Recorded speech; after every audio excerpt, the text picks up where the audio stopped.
That's so much money.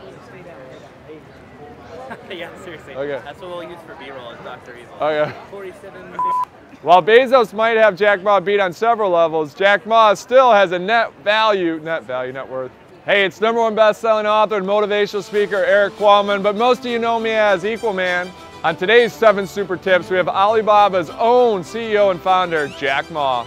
As you know, our 7 Super Tips show is all about curating the best and the brightest, the 7 Super Tips from the top performers across the world, and we're giving you Jack Ma today. That's right, we have Jack Ma today, and the 7 Super Tips show is all about unlocking and unleashing your inner superpower. We're giving you 7 tips each week from the world's top performers.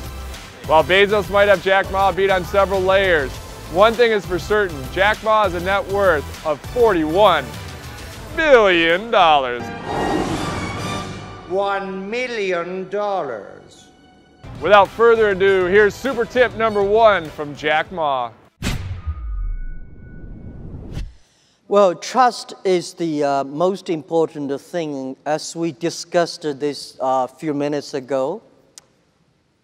If people give me, when I had no money, because when Alibaba started, 18 founders in my apartment, I told everybody, say, put all your money savings on the table, leaving the money for 10 months food and room, rent, yourself. The money you have put on the table, I want to gather the money, and nobody should borrow the money from parents. Nobody should borrow money from friends, because I don't want to make your parents and friends bankrupt because doing Alibaba. So 18 people, we gathered $50,000 US. We started Alibaba in my apartment. And those people, actually, none of us has money. But if somebody say, I give you $1 million US, and I give you trust, which one I would choose?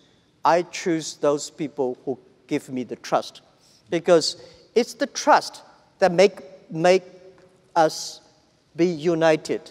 It's the I think 18 founders, they trust me. Because they trust me, I have to be very loyal to them and loyal to the mission that we have. I think a lot of entrepreneurs know that I hate people work for me. I want people work for the mission that we agreed together. Because you don't want people work for me, because people like me, when I look further, this guy's handsome. When I get closer, he's so ugly. Everybody in the world is the same. You should not get closer. Further is good. So you think, oh, Jack is great, but if you get closer, not necessarily. I will be angry, I will be unhappy. But when people trusting in you, that's the most valuable things. I think later when we got a lot of venture capitalists invested in us, the thing they noticed is that because my team trusts me and I trust my teams. So this is the trust. The other is about a culture. I think the knowledge-based period, if you want to have a smart people work for you, the smart people need to be managed by culture, not by rules and laws. So in our company, we spend most of the time about the culture. And the base of the culture is the trust. So this is what we believe. I was the first, I know nothing about technology. I know nothing about management. I know nothing about, but the only thing is that you don't have to know a lot of things. You have to find the people who are smarter than you are. For so many years, I always try to find the people smarter than I am. And when you find so many smart people, my job is to make sure the smart people can work it together. And then if smart people can work it together, it's easier. The vision they will believe. Because if stupid people can work it together easily, smart people can never work together. I've been teaching in the university for 6 years. So I said, I want to do it. I invite 24 of my friends to my apartment. After 2 hours of explaining what I'm going to do, internet. and 23 of them say, forget it. He said, this thing never worked because there's no such thing called internet in the world. You know nothing about a computer, so why you want to do this? And only one people, he said, Jack, if you want to try it, just to try it. But if there's something wrong, just come back. And after a whole night thinking, I say, I still want to do it. Because most of the people, they have a fancy ideas in the evening, but in the day, when they wake up in the evening or in the morning, they go back to do the same job. So 25 years old, don't worry. Any mistake is an income, is a wonderful revenue for you. So I told myself and told my young people, before 20 years old, be a good student. When you do entrepreneur, just learn some experience. Before 30 years old, follow somebody. Go to a small company. Normally in a big company, it is good to learn processing. You are a part of a big machine. But when you go to a small company, you learn the passion, you learn the dreams. You learn how to do a lot of things at one time. So before 30 years old, it's not which company you go, it's which boss you follow. It's very important. A good boss teaches you differently. And from 30 to 40 years old, you have to think very clearly when you're working for yourself, if you really want to be an entrepreneur. When you're 40 to 50 years old, you have to do all the things that you are good at. Don't try to jump into the new area. It's too late. You may be successful, but the rate of dying is too big. So 40 to 50, think about how can focus on things that you are good at. But when you are 50 to 60 years old, work for the young people. Because young people can do better than you. So rely on them, invest on them, making sure they're good. So when you are over 60 years old, spend time for yourself. On the beach, sunshine, right? It's too late for you to change normally. But this is my advice to the young people. 25 years old, make enough mistakes. Don't worry. You fall, you stand up. You fall, you stand up. Enjoy it. I mean, 25 years old, enjoy the show, enjoy the show. I tried, there is an examination that young people, if you want to go to university, you have to take the examinations. So I failed 3 times. Right. But a lot of fail. I failed for funny things that I failed a key primary school test for 2 times. And I failed 3 times for the middle schools. And you will never believe in Hangzhou, my city, there's only 1 middle school that lasts only 1 year. It was changed from primary school to middle school because our graduates of our school, no middle school accept us because we were too bad. Yeah. They would become a middle school. What effect did it have, though, being rejected? Well, I think we have to get used to it. We're not that good. Even today, we still have a lot of people reject us.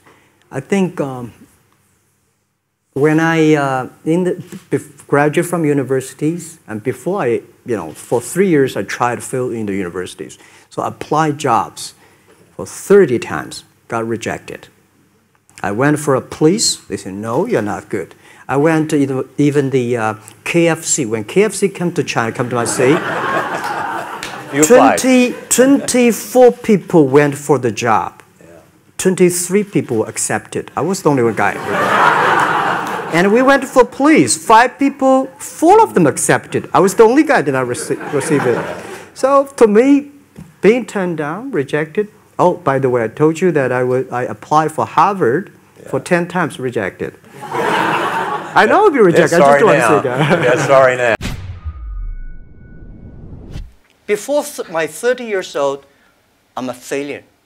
People lose, but I never give up. I think there is an opportunity there. And then I was a teacher later. I graduated from university. I was a teacher in the university for 6 years. because number 5 year, I was elected the best teacher of my university, elected by students. So I said, everything I taught my students are the things I learned from books. What if I go out, spend 10 years, experience all the things, whether fail or succeed, I go back to teach again. That was my original thinking doing Alibaba. So I never thought I could be rich. I never thought I would be successful. I never thought we could survive for 18 years. And then we made it. The only thing that today we should do is share the experience and know-how, especially share the mistakes, suffers with others. My thinking is that, you guys remember, if you want to be successful, learn from the other people's mistakes. Don't learn from the successful stories.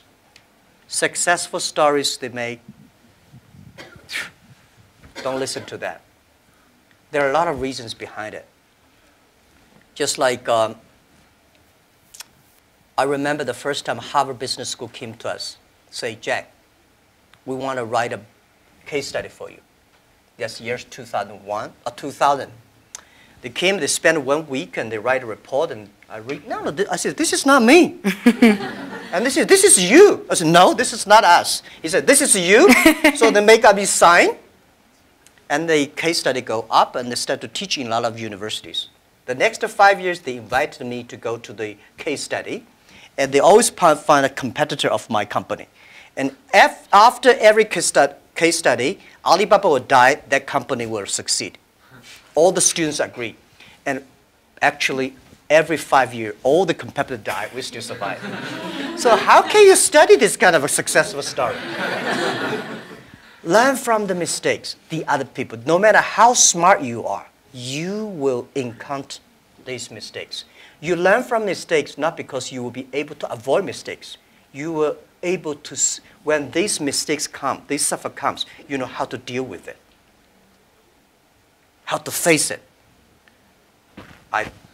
The book I want to write, if I can, is Alibaba 1001 Mistakes. This is the most treasurable things that in my life. In my life, it's not how much we achieved. It's how much we go through the tough days and mistakes. Don't try to be the best. Be the first. Be the first to change. Be the first to take the challenge. Be the first one to overcome the difficulties. Because the best person, there's only one Olympic champion.